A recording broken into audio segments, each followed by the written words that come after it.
Vous aimez la violence, vous? Ne dites pas le contraire, sinon la vidéo sur Cantona n'aurait pas dépassé les 500 000 vues. Et Roy Keane était connu pour quoi? Pour son agressivité. Alors c'est parti pour le top 8 des coups de sang de l'Irlandais, légende de Manchester United. Parce qu'en Angleterre, on boit des bières et on pète des tibias. Et on va commencer notre top par une petite leçon de mode. Parce que Roy Keane n'était pas un grand amateur de défilé Balenciaga. Ce que je comprends personnellement. Sérieusement, c'est quoi cette merde? Et pourtant, ça ne l'a pas empêché de recadrer Ruud van Nistelrooy juste après son arrivée à Manchester United en 2001. Le jeune avant-centre avait un défaut d'après l'Irlandais, son petit bandeau dans les cheveux. Accessoire pourtant très discret. On voit clairement que c'est juste pour pas avoir les cheveux dans les yeux. Mais ça ne passe pas pour l'Irlandais. Et parce que maintenant, il est en première ligue, il le harcèle encore et encore et encore pour qu'il enlève cet accessoire de merde. Pendant 3 mois, il le lâche pas, Roy. C'est devenu le combat de sa vie. Heureusement qu'ils jouent plus aujourd'hui, parce que vu les dingueries qu'ils font avec leurs cheveux, les joueurs, qu'il aurait eu une espérance de vie limitée. Ou plutôt, ses coéquipiers auraient eu une espérance de vie limitée. Enfin bref, au final, Roy harcèle Ruud pendant 3 mois. Et quel est le résultat de ce petit harcèlement dans les règles? Ruud craque et finit par mettre son bandeau à la poubelle. Bien joué, Roy. Il n'y a pas de petite victoire dans la vie. Notre 7e coup de sang est légèrement saupoudré de mauvaise foi. Finale de Ligue des Champions 1999. Celle que Manchester United a gagnée en marquant 2 buts dans les dernières minutes contre le Bayern Munich. Un moment historique. Ça devait être absolument dingue d'être un joueur mancunien ce soir-là. Sauf que ce n'est pas le cas pour un petit Irlandais caché au loin dans les tribunes. Parce que ce jour-là, accrochez-vous bien, Roy Keane était suspendu parce qu'il avait pris un carton jaune en demi-finale. Ouais, je sais, c'est dur à croire, mais parfois l'Irlandais était violent. Et pour connaître toute l'histoire, il faut remonter à la demi-finale opposant United à la Juventus. À l'aller, les deux clubs font match nul, un but partout. Au retour, la Juve mène 2-0. Keane lance la révolte et réduit le score grâce à un but de la tête. Zizou parvient à récupérer la balle et amorce une contre-attaque très dangereuse pour United. Roy Keane n'a pas d'autre choix que de découper Zidane. Sauf que ce sacrifice, Keane n'a pas eu le choix de le faire à cause d'une passe foirée de son coéquipier, Blomqvist. Résultat des courses, carton jaune, suspension. Keane dit adieu à ses rêves de finale et fait la gueule pendant 7 semaines à Blomqvist. Et c'est long 7 semaines, putain. Mais ça, c'est l'interprétation de Roy Keane. Parce que s'il a pas ses foirées, que dire du contrôle absolument dégueulasse de Keane? Non mais regardez ça. Le contrôle est à 37 mètres de tes pieds, Roy. Il y a moins de distance entre la gare Saint-Lazare et la gare de Lyon qu'entre toi et le ballon à ce moment-là. Roy, il faut l'admettre maintenant. Si t'as raté la finale de la Ligue des Champions, c'est de ta faute, pas celle de Blomqvist. Numéro 6. Vous le connaissez tous pour sa magnifique histoire d'amour avec la chanteuse colombienne Shakira. Mais saviez-vous qu'avant d'être le compagnon le plus célèbre du monde, Gérard Piqué était footballeur? Il a même passé 4 ans dans le nord de l'Angleterre sous la tunique des Red Devils. Et alors qu'il n'a que 18 ans, il s'apprête à vivre l'un de ses premiers matchs de sa carrière de footballeur professionnel. Je vous mets en situation. Le silence règne dans les vestiaires. Chacun est dans sa bulle pour préparer le match. Les dernières consignes, les derniers conseils, des petites conversations à droite à gauche. Soudain, la vibration d'un téléphone retentit. Gérard Piqué se rend rapidement compte qu'il s'agit de son téléphone. Mais avant de pouvoir le prendre et l'éteindre, Roy Keane demande une première fois: à qui est ce téléphone? Puis une deuxième fois: à qui est ce putain de téléphone? Puis une troisième fois: je vais enculer. Tout le monde sent que celui à qui appartient ce téléphone va passer un sale quart d'heure. Après quelques instants, Piqué dit timidement: je suis désolé Roy, c'est mon téléphone. La peur s'empare alors de l'Espagnol. Il se demande à quelle sauce il va être mangé. Il panique. Mais finalement, en interview, Piqué raconte que c'était juste une bonne blague de Roy Keane pour détendre un peu l'atmosphère. C'est faux! Il s'est fait défoncer verbalement par son capitaine, qui lui a rapidement fait comprendre que le Waka Wakae, c'était pas Manchester United. Ici, on est là pour gagner des matchs.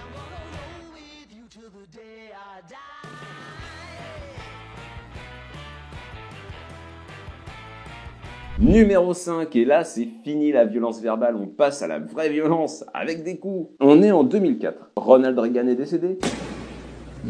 Le tsunami a tué plus de 250 000 personnes en Asie et la Grèce vient de remporter l'euro. Une bonne année de merde pour résumer. Et c'est aussi en 2004 que Gabriel Heinze est arrivé à Manchester United. Et bien qu'il ne parlait pas encore tout à fait anglais, il avait déjà son petit caractère. Après une défaite contre Middlesbrough, Roy et Gabi sont parmi les premiers à rentrer dans le vestiaire. Roy crie « Fuck off !» Gabi, énervé et pas encore parfaitement bilingue, lui répond « Fuck you off !» Gabi Heinze se réveille allongé sur le sol sans comprendre ce qu'il s'est passé. Et ben moi je vais vous le dire ce qui s'est passé, il s'est pris un bon vieux crochet d'Irlandais énervé. Et ça te réveille un homme. Enfin ça te l'endort plutôt. Demandez à Aldo qui s'est fait sécher en 13 secondes par Conor McGregor ce que ça fait une droite d'Irlandais.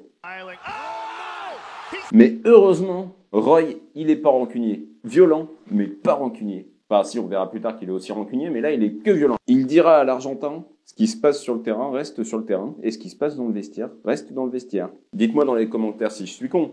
Mais c'est pas censé être l'agresseur qui dit à l'agressé. Ça reste entre nous. Ça restera notre petit secret. Hein, Gabriel ?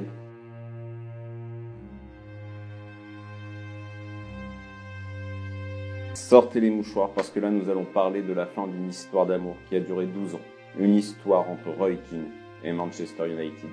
En novembre 2005, Roy Keane critique ses coéquipiers après une défaite 4-1 contre Middlesbrough. Décidément, il commence à nous emmerder, Middlesbrough. Après avoir chuté, Roy critique ouvertement plusieurs coéquipiers sur la chaîne officielle du club. Sauf que Roy Keane n'est pas le boss à Manchester, le boss c'est lui, Sir Alex Ferguson. Et le boss n'aime pas qu'on critique ses troupes en public. Sa décision est irrévocable, une amende et un petit tour en réserve. Histoire de lui rappeler un peu c'est qui commande. Parce que c'est pas un Irlandais, c'est un putain d'Écossais. Sauf qu'ils ont la tête dure ces Irlandais. Parce qu'en apprenant qu'il va être sanctionné, Roy Keane demande à son coach s'il a le droit de quitter Manchester United. Sauf qu'ils ont la tête dure ces Écossais.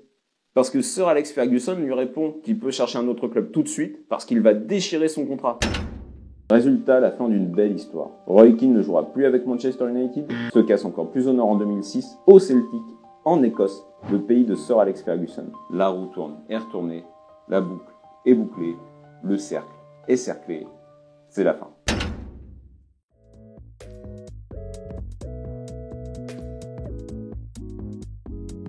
Et si on quittait un peu la pluie de Manchester pour la pluie de la sélection irlandaise ? Nous sommes en 2002 et l'Irlande a réussi à se qualifier pour la Coupe du Monde.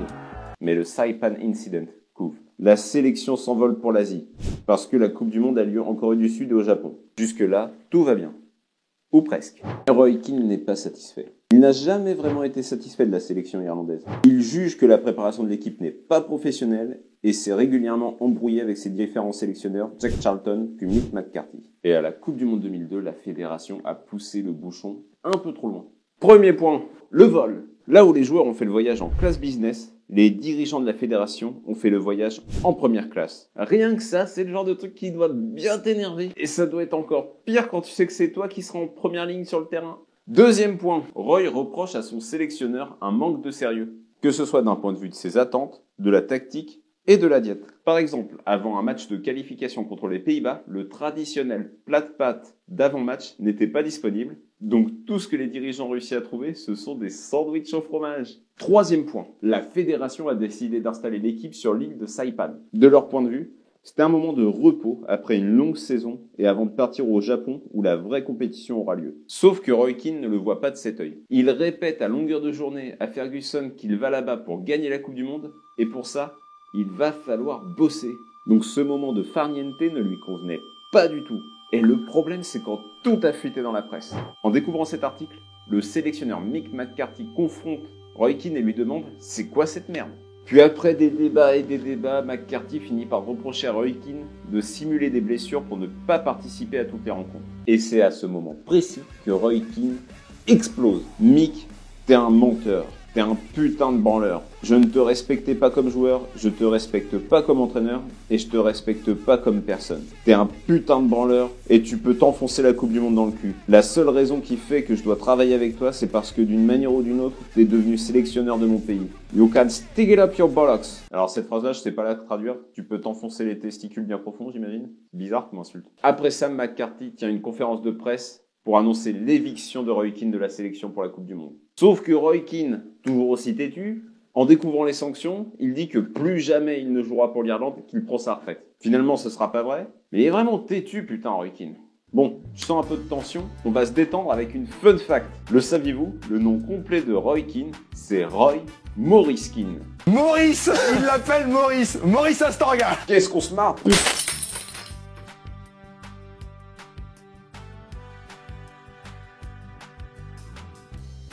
Roy Maurice Keane contre Patrick Batman Vieira. Un duel au sommet mettant aux prises deux légendes du football anglais. Et cette confrontation est sans doute l'une de celles qui a le plus marqué la première ligue des années 2000. Février 2005. Un match sous haute tension approche. Arsenal et United sont les deux clubs qui dominent la première ligue. Et ils s'apprêtent à se rencontrer dans une rencontre au sommet, dans l'antre d'Arsenal, Highbury. Les hostilités sont lancées tout de suite après l'échauffement. Notre Français, Patrick Vieira, n'a pas oublié que Gary Neville, qui a l'accent, a séché Robert Pires à plusieurs reprises lors du match aller. On t'avait dit de muscler ton jeu, Robert. Muscle ton jeu, Robert. Si tu muscles pas ton jeu, fais attention. Au moment de rentrer dans les vestiaires, après l'échauffement, Batman chope Gary dans un coin et d'un ton glacial lui glisse. Écoute, ici on n'est pas à Old Trafford, mais à Highbury. Si tu touches Robert, je m'occupe de toi. Enfin, ce côté calme, glacial, digne d'un film, c'est plutôt la version du français. Parce que pour l'anglais, Patrick, il lui a couru après, il lui a gueulé dessus comme un chiffonnier. On saura jamais vraiment ce qui s'est passé. Bref, une fois dans le vestiaire, Gary parle de l'attitude de Vieira avec un coéquipier, en disant que c'est pas cool, qu'il fait juste son job et qu'il se fait menacer. Keane, lui, il lui dit de pas s'en préoccuper et de rester concentré. L'Irlandais, il s'en fout royalement à ce moment-là. Sauf que de retour dans le couloir, avant d'entrer officiellement sur le terrain, Patrick continue de mettre la pression à Gary Neville. Mais cette fois, trop c'est trop. Roy Keane reproche surtout à Patrick Vieira de s'en prendre au maillon faible de l'équipe. Pouf, coup dur pour Gary. S'ensuit une belle embrouille qui a fait la joie des caméras et les choux gras de la presse.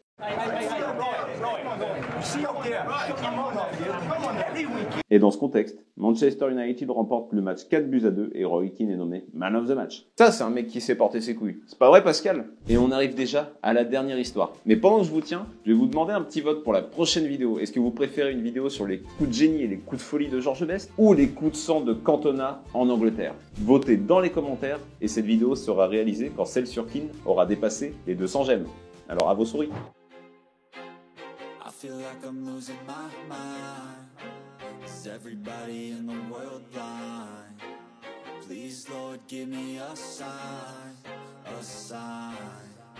Et nous voici au numéro 1. En 1997, Leeds United contre Manchester United. Al Finja à Londres, le père de vous savez qui, percute Roy Keane et le blesse sérieusement au genou. Roy sera absent 9 mois des terrains suite à cet accrochage. C'est dire que c'est pas la petite blessure. Sauf qu'en plus de lui avoir bien niqué le genou, Haaland invective Keane encore au sol en lui disant d'arrêter de simuler. Mais si Keane ne répond pas immédiatement, il entend et il enregistre. Pas de bol pour Papa Haaland, on l'a vu dans les histoires précédentes, Roy Keane peut avoir la rancune un chouï tenace. 4 ans plus tard, en avril 2001, Haaland joue désormais avec Manchester City, les deux hommes se croisent à nouveau. Et à la 86e minute, sur un ballon hyper anodin, Roy détruit le genou d'Haaland. Il le détruit à un point tel que le Norvégien n'aura pas d'autre choix que de mettre un terme à sa carrière. Vous dites peut-être que Roy Keane voulait lui mettre un petit taquet, en souvenir du bon vieux temps, et que son geste a dépassé sa pensée, qu'il voulait pas détruire le genou de son adversaire. Je suis désolé, je vais vous décevoir. En 2002, il disait au sujet de cet incident: « Il y a des choses que je regrette dans la vie, mais cela n'en fait pas partie. Putain, j'ai mis le paquet. Prends ça, connard. » Même dans le vestiaire, je n'avais pas de remords. Mon attitude, c'était œil pour œil. Qu'il aille se faire foutre. Il a eu ce qu'il méritait. Don't fuck with Keane. Et ce sont sur ces bons mots que cette vidéo se termine. N'hésitez pas à voter dans les commentaires entre George Best et Cantona et de cliquer sur le bouton j'aime et de partager. C'était Cyril Leclerc pour Le Corner. À très bientôt pour une prochaine vidéo.